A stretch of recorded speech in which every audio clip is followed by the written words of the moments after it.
Standing in the garden, Genevieve Hartwood had come to save her family the only way she knew how, by giving herself to a quiet, unremarkable man who asked for nothing but companionship. I mean to marry his cousin. A safe choice. It is the only way to save my one. family. She never expected that the man who heard her, who understood exactly what she was sacrificing, and for whom, would be the Duke of Thornfield himself. 3 days later, he didn't come to warn her off his cousin. He came to propose. Chapter 1: The Wrong Man's Hand. And what Genevieve didn't yet understand, what she wouldn't understand for weeks, was that a duke who could have chosen anyone in England had chosen her the moment she stopped trying to be chosen at all. But to understand why, we have to go back. Back to the ledgers that wouldn't balance. Back to a family with no time left. Back to the morning Genevieve Hartwood walked into a garden to beg for the wrong man's hand. The Hartwood estate had not seen a dry ledger in 3 years. It was Genevieve who knew this best, not her father, whose gout kept him abed more often than not, and not her younger brother, still too young to understand what ruin truly meant. It was Genevieve who sat each night by a guttering candle, adding columns that refused, no matter how many times she tried, to add up in the family's favor. Her father had made promises he could not keep. A shipping venture that sank with its cargo somewhere off a coastline he had never seen. A loan taken against a harvest that never recovered from blight. And now, whispers moving through the village like smoke under a door, of debts called in, of men in fine coats asking after the Hartwood name with something too close to relish in their eyes. What does a family do when every door but one has already closed? There was only one door left unlocked. His name was Edmund Ashworth.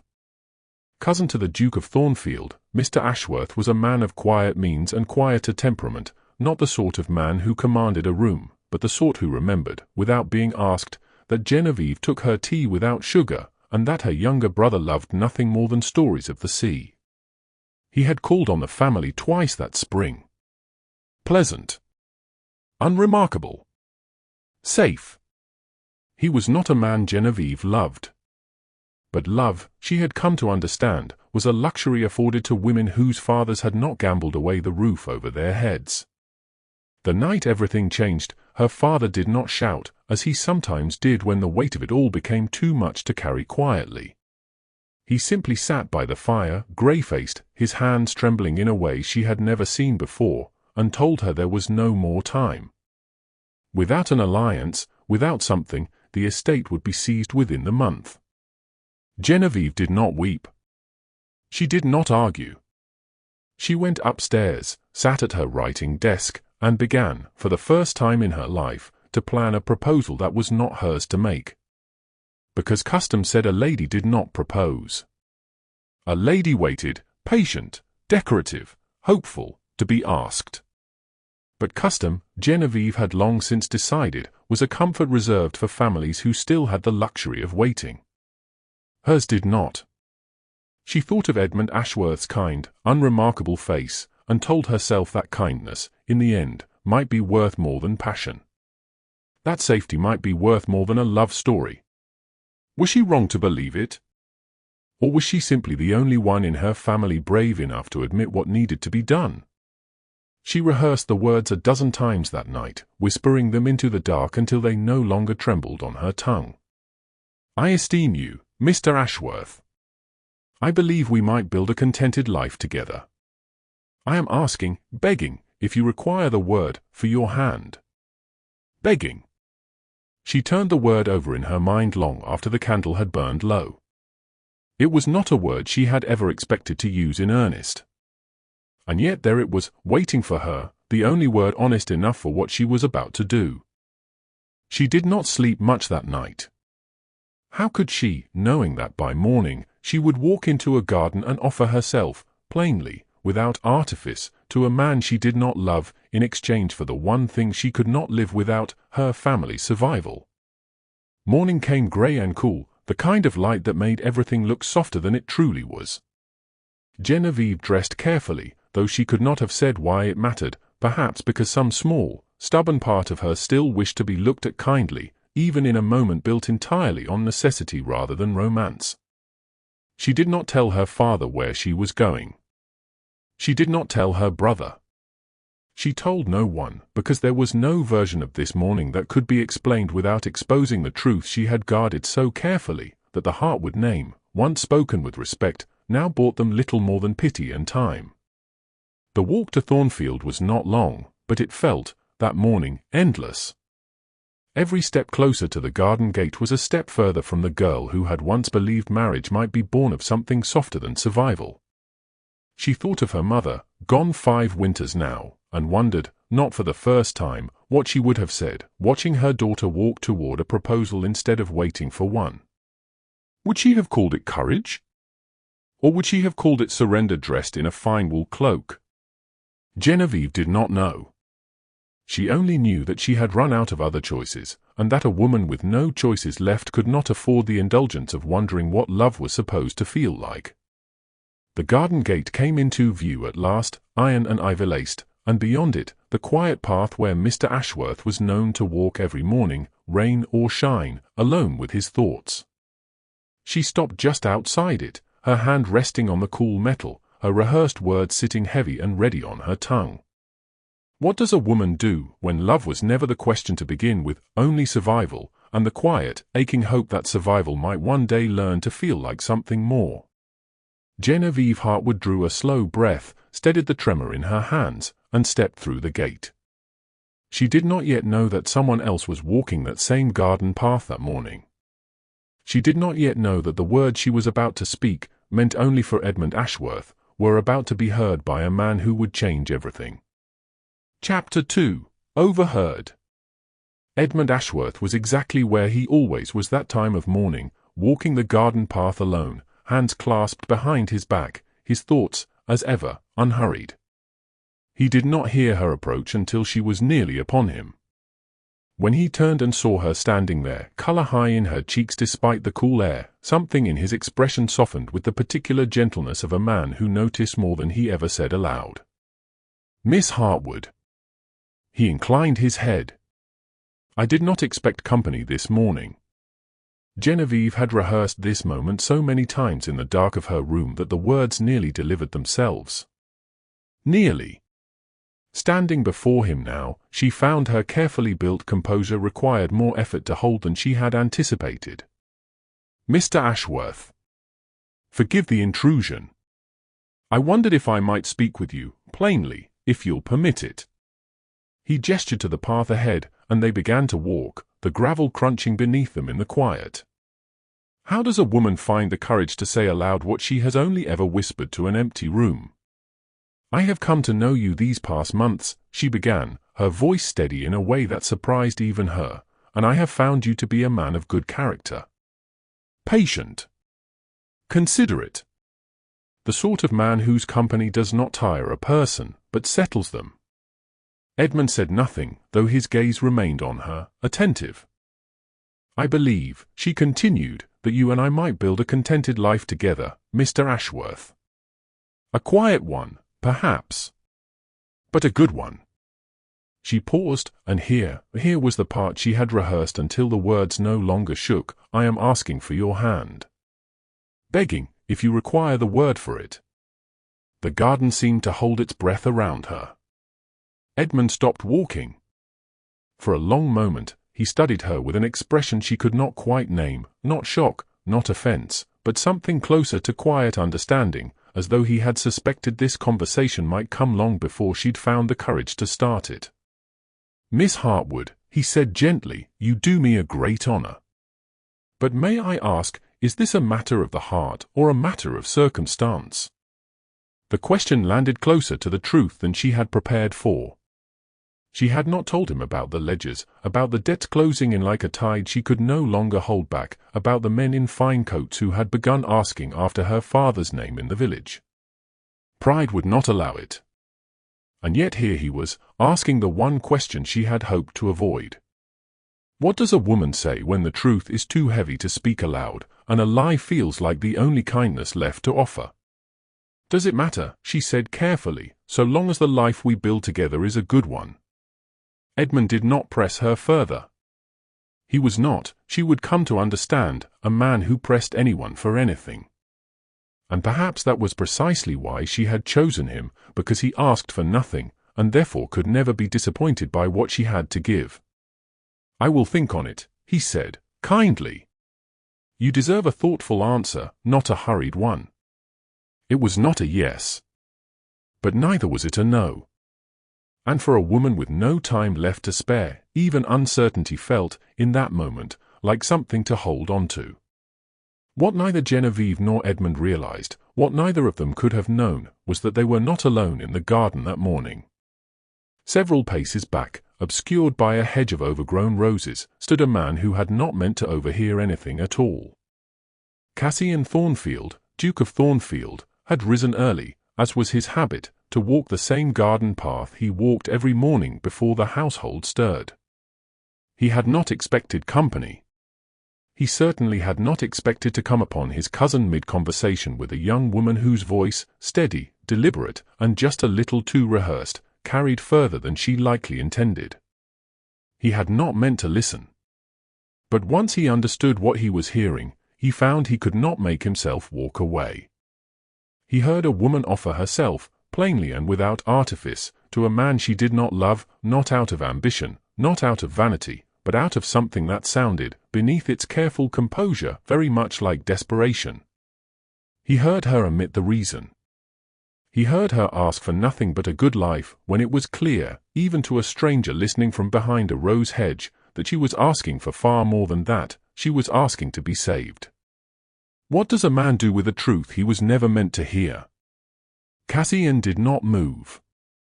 He did not announce himself, though every instinct told him a gentleman ought to make his presence known rather than linger in silence, uninvited, at the edge of another man's courtship. But something about the moment held him still, the quiet dignity in her voice, the way she did not weep or plead, only stated her case plainly and waited, as though she had long since made peace with rejection before it arrived. He watched Edmund's response, kind, careful, and entirely without urgency. A man who was flattered, perhaps, but not moved. A man who would think on it, and take his time thinking, because nothing in him was in any hurry at all. And Cassian, watching from behind the roses, found himself wondering what circumstance could drive a woman to beg, for that was what it was, however carefully she had dressed the word, for the hand of a man who could not even summon urgency in answering her. He did not yet know her name. He did not yet know about the ledgers, the debts, the men in fine coats circling closer to the Hartwood estate with each passing week. He knew only what he had overheard, a woman offering herself for something far larger than affection, and a cousin too comfortable in his own quiet life to recognize what he had just been given. By the time Genevieve and Edmund continued their walk further down the path, Cassian had already stepped back, silent and unseen, retreating the way he had come. He said nothing to anyone that morning. Not to his steward, not to his cousin, not even to himself, in any way he could easily put into words. But he did not forget it. And though neither Genevieve Hartwood nor Edmund Ashworth knew it yet, the quiet, unassuming morning in the Thornfield Gardens had already set something into motion, something neither of them would be able to stop, and neither of them would fully understand, until the Duke himself came knocking 3 days later. Chapter 3: An alternative, not a correction. 3 days can feel like nothing at all. And 3 days can feel like an eternity when a woman spends every waking hour wondering whether she has just gambled her family's future on a man too comfortable to answer her. Genevieve had heard nothing from Edmund since the garden. No note. No visit. Only silence, stretching longer with each sunrise, until she began to wonder whether silence itself was his answer. What does a woman do while she waits for a verdict she cannot hurry along? She kept busy. She balanced ledgers that would not balance. She read to her brother by the fire, though her mind wandered more than it should have. She sat with her father, whose color had not improved, and told him, because it was the only comfort she had left to offer, that an answer would come soon. She did not expect it to come the way it did. It was mid-morning on the 3rd day when the sound of carriage wheels on gravel sent the entire household into quiet disarray. Servants who rarely hurried suddenly found reason to hurry. The housekeeper smoothed her apron 3 times before answering the door. And when the name was announced in the front hall, not Mr. Ashworth, but His Grace, the Duke of Thornfield, Genevieve felt something in her chest go very still. Why would a duke call on a family teetering as visibly as hers? She had little time to compose an answer before he was shown into the good parlour, the one with the least threadbare rug, chosen hastily by a housekeeper who understood, even in her panic, that appearances mattered more today than they had in months. Cassian Thornfield entered the room the way, Genevieve would later think, he seemed to enter every room, without hurry, without apology, as though the space existed to accommodate him rather than the reverse. He was tall, composed, and entirely unreadable, and the moment his eyes found hers, her stomach dropped with a dread she could not immediately name. He has come to end it, she thought. He has come to tell me his cousin wants nothing more to do with a woman who begs strangers for marriage in gardens. She rose, curtsied, and braced herself for pity, or worse, for the particular cruelty of a man confirming rumors before withdrawing his family from an unsuitable match. Your Grace. Her voice, to her credit, did not waver. This is an unexpected honor. Miss Hartwood. He inclined his head. I hope you'll forgive the intrusion. I've come on a matter I believe concerns you directly. Here it is, she thought. Here is where he tells me Edmund has reconsidered. I understand, he continued, that you spoke with my cousin 3 mornings ago. Genevieve's spine straightened. I was not aware such conversations were shared beyond the parties involved. They are not, typically. Something in his expression did not apologize for what came next. I happened to be present. Unseen, and unintentionally so. I heard enough to understand what passed between you. The room seemed to shrink around her. Every carefully rehearsed word she had spoken to Edmund, every omission she had guarded so tightly, had been heard, after all, by the one man in England whose opinion of the Hartwood name could do the most damage.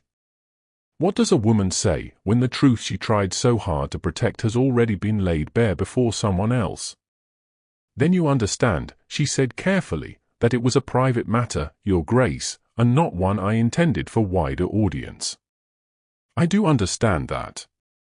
He did not raise his voice, did not soften it either. Which is why I have come to speak with you myself, rather than allow assumptions to settle where facts belong. She waited, every muscle tense, for the words that would end it. Instead, he said, I would like to propose an alternative. Genevieve blinked. I beg your pardon. Marriage, Miss Hartwood. To me, rather than to my cousin. For a moment, she was certain she had misheard him. She let out a short, startled laugh before she could stop herself, entirely inappropriate for the gravity of the room, but she could not help it. Your Grace, I believe there has been some confusion. It is your cousin I am aware of what passed between you and my cousin, he said, and there was nothing unkind in it, only a directness that unsettled her more than cruelty would have. I am not offering to correct a misunderstanding. I am offering an alternative. She stared at him, searching his face for some sign of jest, of pity, of anything that might explain what she was hearing. She found none. You cannot simply, she began, then stopped, gathering herself. Your Grace, forgive me, but you know nothing of my circumstances beyond what you overheard in a garden. I know enough, he said. I know my cousin's estate is modest, sufficient for comfort, but not for urgency. I know that whatever debt sits over your family's name, it will not wait for a slow courtship and a cautious answer. And I know mine could settle it 12 times over and scarcely notice the loss. The words landed like a slap, precise and unflinching. Genevieve felt heat rise in her face, not the heat of gratitude, but of fury. You think this a transaction, then, she said, her voice sharpening. A ledger to be balanced, like any other debt. Is that what I am to you, Your Grace? A sum owed, settled by the highest bidder. I think, he said, unmoved by her anger, that you asked my cousin for marriage without once mentioning love, because love was never the point. I am offering you the same honesty you offered him. Nothing more.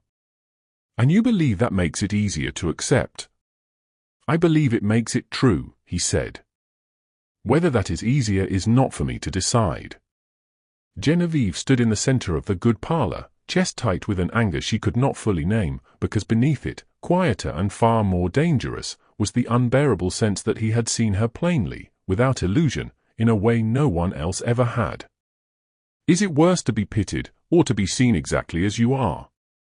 She did not answer him that day. She could not. The words she might have said, yes, no, how dare you, thank you, all tangled together into something she was not yet ready to speak aloud. I will not be rushed into an answer, Your Grace, she said finally, any more than your cousin was. I would expect nothing less, he said, and something in his tone, not quite warmth, but close to respect, remained with her long after his carriage had disappeared down the drive. She had not said yes. But she had not said no, either.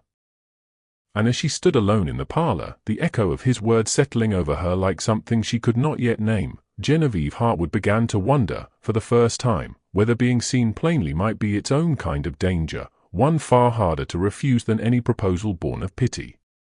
Chapter 4: The Argument and the Answer. A fortnight is not a long time. And yet, for Genevieve Hartwood, it felt like the longest she had ever lived through, each day stretched thin by a decision she could not make and a silence she did not know how to break. The Duke called 3 more times in those 2 weeks. Not with flowers, not with the practiced flattery she might have expected from a man of his rank. He came instead with conversation, brief, direct, and entirely without the softness she had once believed courtship required. What does a woman do when the man pursuing her offers her nothing but honesty, and she finds she does not know how to trust it?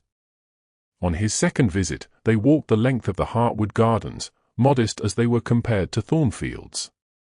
He asked after her brother's education. She answered plainly, and found, to her quiet surprise, that he listened as though the answer mattered to him beyond politeness.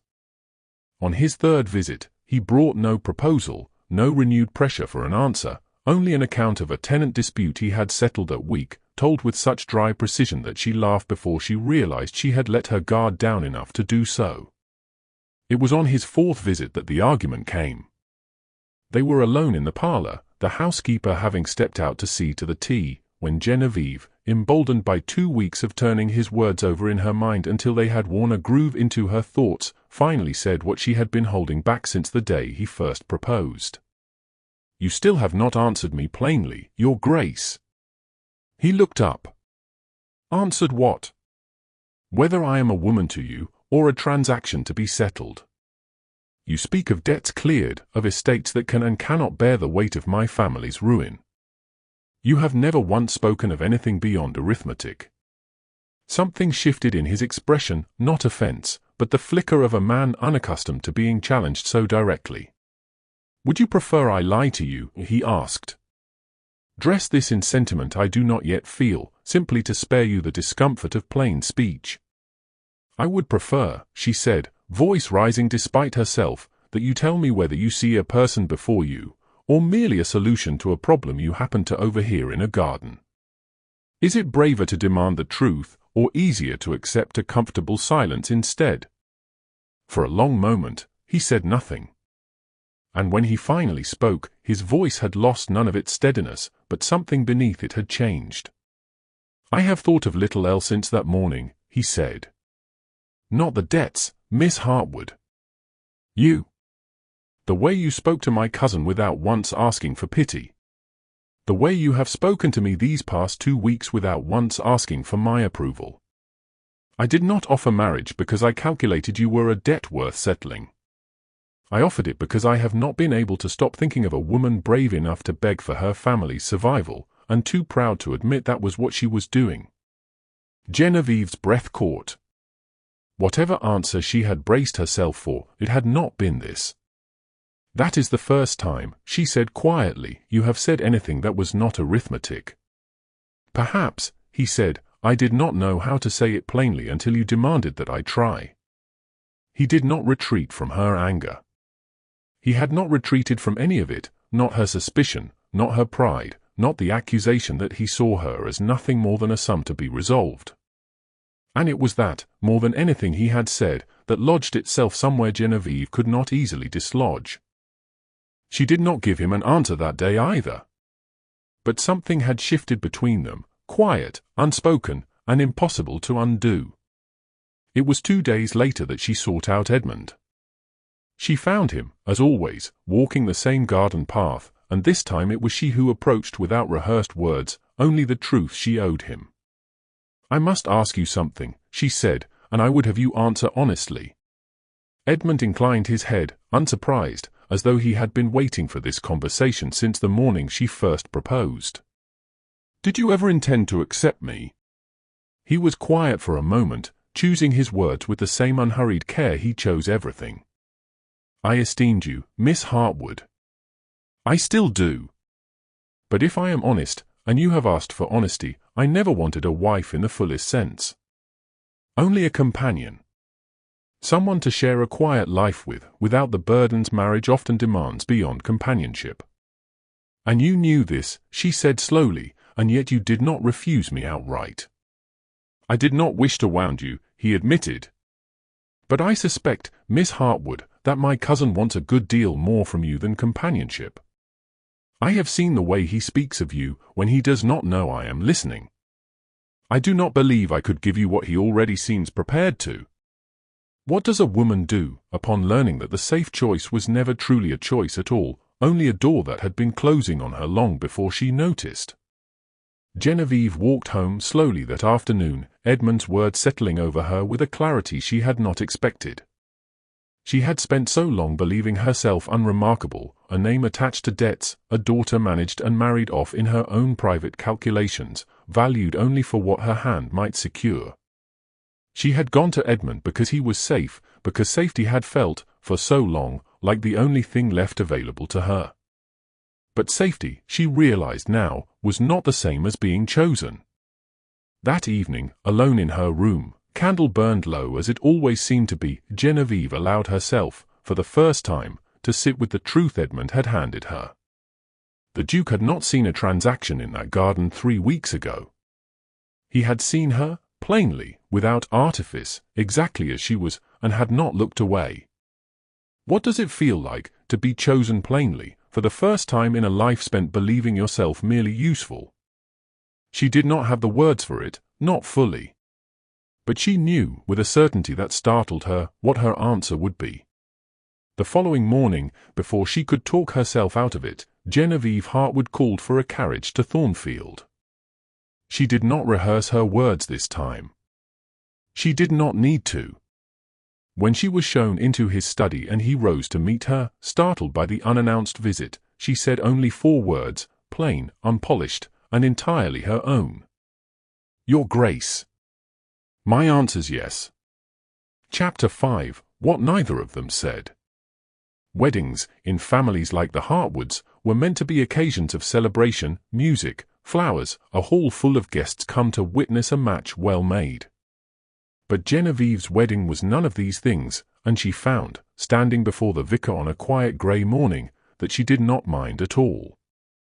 What does a woman feel, standing at the altar not out of desperation, but by her own plain choice? There were no crowds of well-wishers, no lavish display befitting a duke's bride. Only her father, still weak but upright for the occasion, her brother fidgeting in his best coat, and a handful of Thornfield's household staff, watching with quiet curiosity as their duke married a woman whose name, 3 weeks prior, none of them had ever heard. Cassian wore no more finery than the occasion required. He stood at the front of the small chapel with the same unhurried composure she had come to recognize in him, not cold, she understood now, but careful. A man who measured his words because he had learned, somewhere along the way, that words carelessly given could not be taken back. When she walked toward him, she did not tremble, though she had expected she might. She had trembled the morning she walked into a garden to beg for the wrong man's hand. She did not tremble now, walking toward the man who had heard her that morning and refused to let her go unseen. Is it possible to feel steadier walking toward a man of cold arithmetic than she ever had walking toward a man of quiet safety?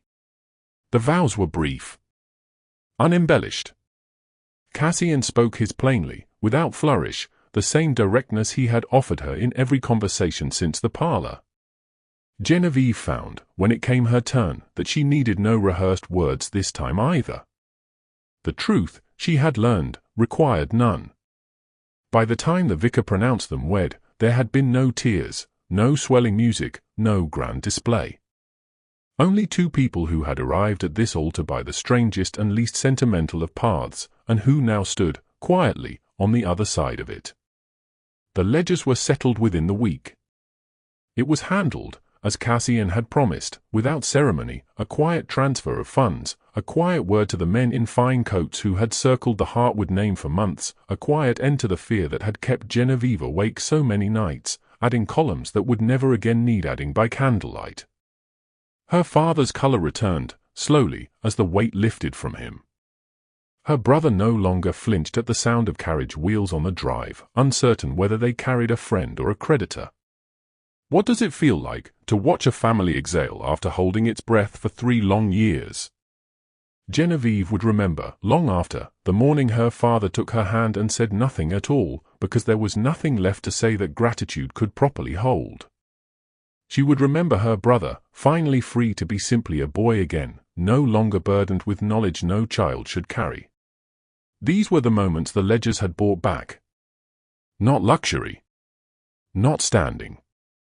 Only the right to breathe without fear, which Genevieve had come to understand was worth more than any sum a duke's fortune could measure. But it was not the settled debts that lingered longest in her mind.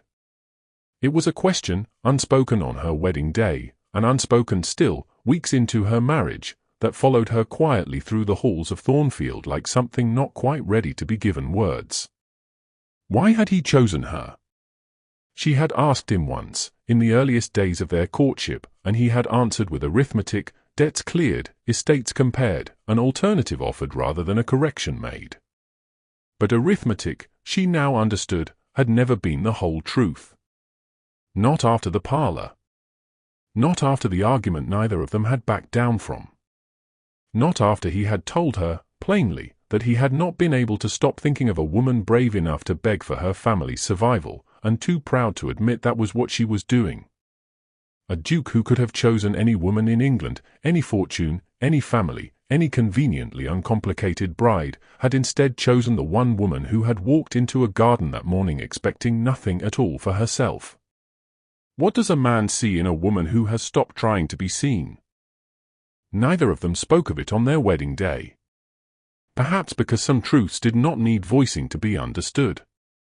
Perhaps because Cassian, a man so careful with his words, understood that some answers were better shown than told. In the quiet way he sought her opinion on matters of the estate she had no obligation to weigh in on, in the way he remembered, without being reminded, that she preferred her tea the same way Edmund once had, without sugar, in the way he no longer spoke to her in the language of debts and alternatives, but simply as a man speaking to his wife. And perhaps Genevieve did not ask, because some part of her already knew. She had spent so long being managed, a name attached to failing ledgers, a daughter quietly negotiated into whichever arrangement might save her family soonest.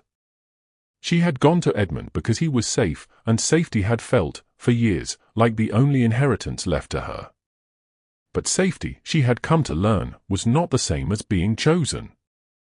And what Cassian had offered her, from that very first unromantic proposal in the good parlor, was not rescue. It was recognition. He had seen her plainly, in a moment she believed herself least visible, offering herself to a man she did not love, for a family that would never know the full cost of what she had been prepared to give. And rather than turn away, rather than let that quiet act of sacrifice disappear unnoticed into the ordinary business of the world, he had stepped forward and said, in the only language he trusted, "I see what you are willing to give away. And I will not let you give it to someone who cannot recognize its worth." What does it mean to be loved not for what a woman offers, but for what she was once willing to sacrifice, quietly, and without expectation of reward? Genevieve did not know, even now, if that was love in the fullest sense the poets wrote of. But she knew it was something steadier than anything she had once hoped for in a garden 3 weeks ago, something built not on flattery or performance, but on a man who had heard her at her most unguarded, and chosen to stay. And perhaps, in the end, that was its own quiet answer, the one neither of them needed to say aloud on their wedding day, and the one that would go on answering itself, quietly, in every ordinary morning still to come. Subscribe for more interesting Duke-related stories.